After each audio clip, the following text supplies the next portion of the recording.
Well, hello there. Let me start by saying you don't run nothing and you ain't gotta like it. Here's why I say this. The rules for life were designed by God. The rules of law were designed by man. In both cases, you have a choice. You can comply or crumble. However, let me give you a little assistance and walk you through how to have a peaceful and happy life while staying in good graces of God and man. Let's look at childhood. When growing up, our parents hopefully taught the difference between right, wrong, good, and bad. Just by applying those simple principles determined whether you would have a good or bad Christmas. It also determined whether you would be disciplined or not.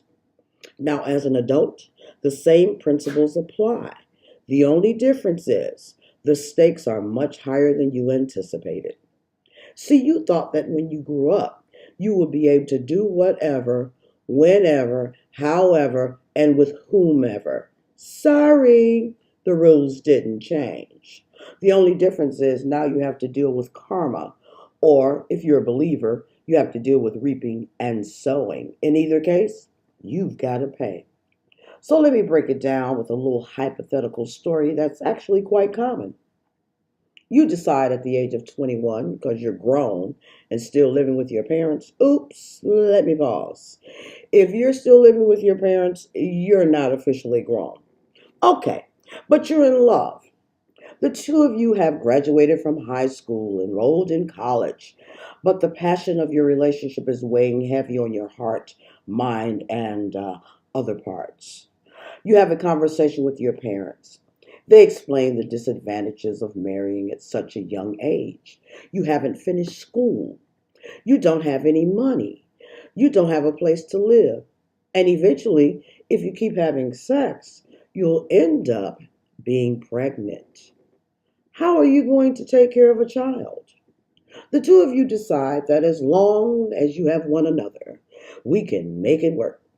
So you go ahead and get married despite the wisdom of your parents. Hold on a minute. Let's pause for the cause. Remember, I said you don't run nothing. God makes the rules. Well, one of the rules is honor thy father and thy mother, that thy days may be long upon the land which the Lord thy God giveth thee. So let's proceed. 6 months later, you end up pregnant. You're living in a studio apartment. You're working a full time job, going to school part time. And now you're always tired, sick, and just feeling bad. All of the fun you once had while you were dating is gone bye bye because you can't afford to go out. You've got to save money, move into a larger apartment, buy baby clothes, formula, pampers, etc. The two of you start arguing more. No one is happy. What happened to the love and happiness? Okay, anyway, let's proceed. You're now 8 months pregnant, working, going to school, being a wife, being a husband. Something has got to stop. So one of you decide to quit school. The assumption is the other will pick up the slack, look for a higher paying job, contribute more to the household chores. Money is tight, attitudes are high. Oh my goodness, there's no more fun. You found yourself in the middle of reality. Let's pause for the cause again. Remember what your parents said? Anyway, let's continue. So your fine, loving, 6'3" sexy husband decides that he needs a break from the norm. Hold up. I thought that as long as we have one another, we can make it work. What do you need a break from? Isn't this what you signed up for? So hubby decides to go out with his friends. He doesn't return until 3 o'clock in the morning. That used to be the time the two of you would arrive home. However, when you all were out, you weren't just sitting around chit chatting it up with your friends. You were doing other things. So the thoughts of your past start running through your mind.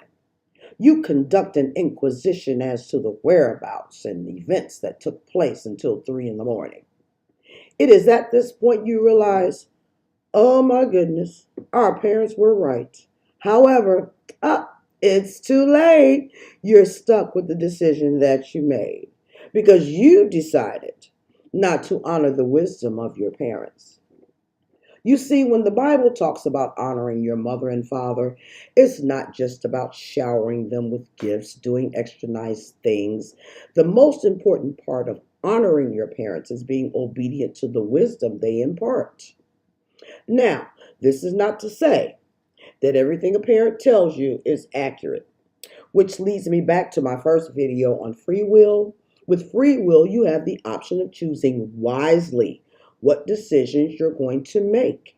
In this particular case, your parents presented all of the evidence that demonstrated your unreadiness for marriage. However, you used your free will to ignore their wisdom. Now you've got to deal with the consequences that could have been avoided. Mm. God, our Father, Creator, rule setter, the one who knows everything about us.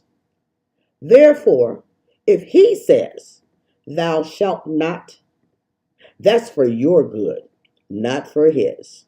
Until next time, comment, like, subscribe, dislike. It's your choice. Truth reigns, signing out. Choose wisely and always count the cost.